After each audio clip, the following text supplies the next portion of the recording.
What kind of person blocks an ambulance while a teenager's heart stops beating?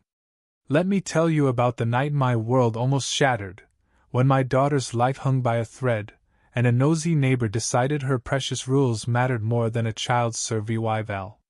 My name's Jake Thompson, a cop with 15 years on the force, but nothing prepared me for this. It was 3 a.m. when my son's voice ripped me out of sleep. "Dad! It's Lily!" My heart sank. I knew that tone. My 16-year-old daughter, Lily, was born with a rare heart defect, a condition that's haunted us through countless surgeries and hospital stays. I bolted to her room, my bare feet slapping the cold hardwood. There she was, curled up on her bed, her face twisted in pain, her breaths coming in shallow gasps. "It hurts, Dad," she whispered, her voice barely audible, tears streaking her cheeks. "It's bad this time." I've stared down armed suspects without blinking, but seeing my little girl like this, my hands shook as I knelt beside her. "I'm here, sweetheart. Just hang on." Her lips were turning blue, a sight that sent ice through my veins. This wasn't like her usual episodes. This was worse. "Noah, call 911!" I yelled to my 14-year-old son, who stood frozen in the doorway. He snapped to it, sprinting for the phone. I gripped Lily's hand, her pulse racing under my fingers. "Help's coming, baby. Just breathe with me, slow and steady." But her breaths grew more erratic, her eyes fluttering with fear. Noah reappeared, phone to his ear. "They're 5 minutes out, Dad." 5 minutes. It felt like a lifetime. I whispered reassurances, brushing her damp hair back, while Noah grabbed her meds and medical records for the paramedics. We'd done this dance before, but never like this. Finally, the wail of sirens pierced the night. Relief hit me like a wave.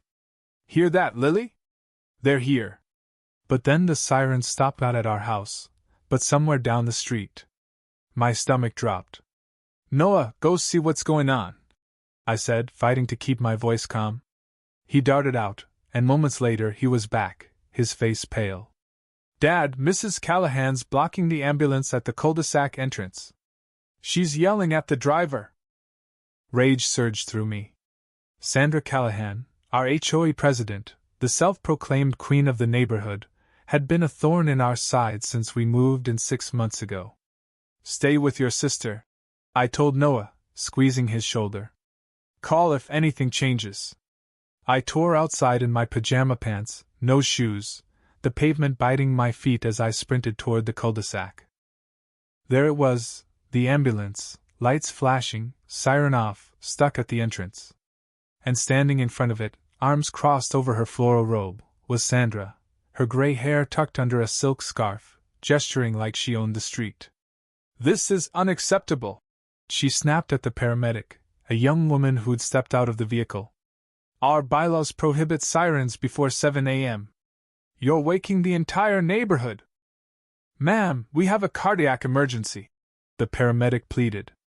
"Every second counts." "I don't care," Sandra shot back. "Rules are rules."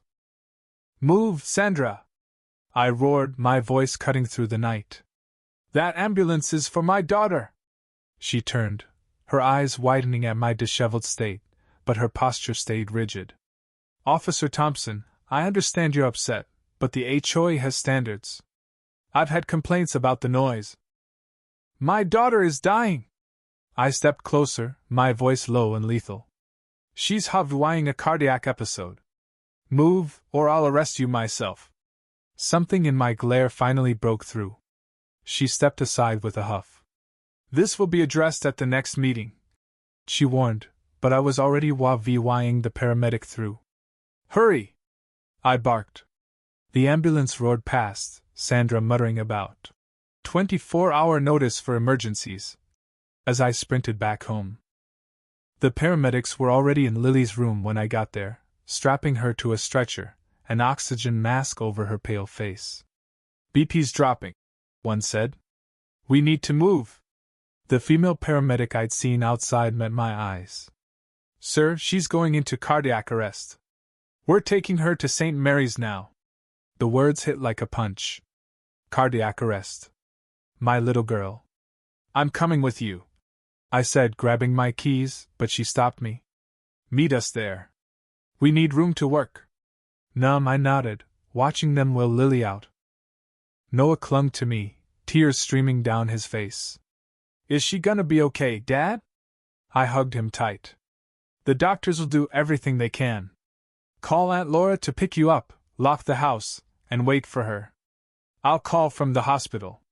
As I sped to my car, I saw Sandra standing in her driveway, arms crossed, glaring at the ambulance's retreating lights. 2 minutes. That's all her stunt cost. 2 minutes that could mean everything. The next 12 hours were hell. Lily's heart stopped in the ambulance. The paramedics revived her, but she was critical when they reached the ER. I paced the waiting room, replaying those lost minutes. The doctors rushed her into surgery to implant a device to regulate her heartbeat, a procedure we'd hoped to delay. My partner, Diaz, showed up with coffee, forcing me to eat. My sister brought Noah, who sat beside me, too quiet, too scared. Did you call Mom? Diaz asked, meaning my ex, Rachel, who'd moved to Portland after our divorce. I nodded. She's trying to catch a flight. After an eternity, Dr. Patel, Lily's cardiologist, emerged, his face grim. She's stable, he said, and I nearly collapsed with relief. But it was close, Jake. Too close. I gripped the armrest. Will she recover? He sighed. The next 48 hours are critical. The delay at your neighborhood entrance didn't help. Every minute matters in these cases. My blood turned to ice. The HOA president blocked the ambulance over siren noise, I said through gritted teeth. Dr. Patel's jaw tightened. That delay may have tipped a serious episode into cardiac arrest. Her heart stopped for nearly 2 minutes. We won't know about brain damage until she wakes. Brain damage. Because Sandra Callahan couldn't stand a siren at 3 a.m. Diaz gripped my shoulder. Jake, what she did? That's reckless endangerment. Maybe worse. I nodded, the cop in me cataloging charges, the dad in me drowning in fear. Lily stayed unconscious for 36 hours. I sat by her bed, watching the monitors, barely sleeping. Noah did homework beside her. Rachel arrived, her face etched with guilt and worry. When Lily finally opened her eyes, I nearly sobbed. Tests showed no major brain damage, a miracle. She'd need months of rehab, but she'd recover. Only then did I let myself think about Sandra. I'm pressing charges, I told Diaz when he cited. What she did was criminal. He nodded. The captain's behind you. We've got paramedic statements and GPS data showing the delay. And get the Scallahans done this before. 3 months ago, she held up a fire truck over pavement damage. Nobody pressed charges. They were scared of her. I clenched my fists. Not this time. When I got home to shower and check on Noah, I found 3 HOA violation notices taped to my door, one for an unauthorized emergency vehicle, another for excessive noise, and a third for causing emotional distress to neighbors. I crumpled them, fury boiling. Noah peeked out. What are those, Dad? I forced a smile. Nothing, buddy. Pizza tonight? But then the doorbell rang. There stood Sandra, prim in a pantsuit, her silver hair flawless. Officer Thompson, I trust Lily's recovering, she said, like she hadn't nearly killed her. No thanks to you, I snapped. She bristled. I'm here about the violations. I cut her off. My daughter went into cardiac arrest because you delayed that ambulance. I'm done with your games. She had the gall to look insulted. I'm sorry, but rules maintain order. And your lawn's overgrown, and your mailbox isn't regulation beige. Sandra, I said, my voice deadly calm, I'm pressing charges for reckless endangerment and obstruction. You'll get papers tomorrow. Her face paled. You can't. I was doing my job. Your job nearly killed my kid. And your job? Your term as president expired 3 months ago. You never called elections. That's fraud. Her mouth flapped uselessly. I've talked to neighbors, I went on. The Chens have VY Deo of you trespassing to measure their fence. Mrs. Larson's got emails where you threaten to lean over her kid's swing set legal under the bylaws. And the DA's curious about where the HOA fines have gone, since the books don't add up. She staggered back, fear in her eyes. You'll hear about an emergency HOA meeting next week, I said. Bring a lawyer. I slammed the door. Noah, who'd overheard, grinned. Dad, that was epic. Is she going to jail? I hugged him. Maybe not jail, but she's done. 3 months later, everything changed. Sandra was ousted as HOA president, facing charges for reckless endangerment and lawsuits from neighbors, including us. The HOA's finances revealed years of shady dealings, maybe embezzlement.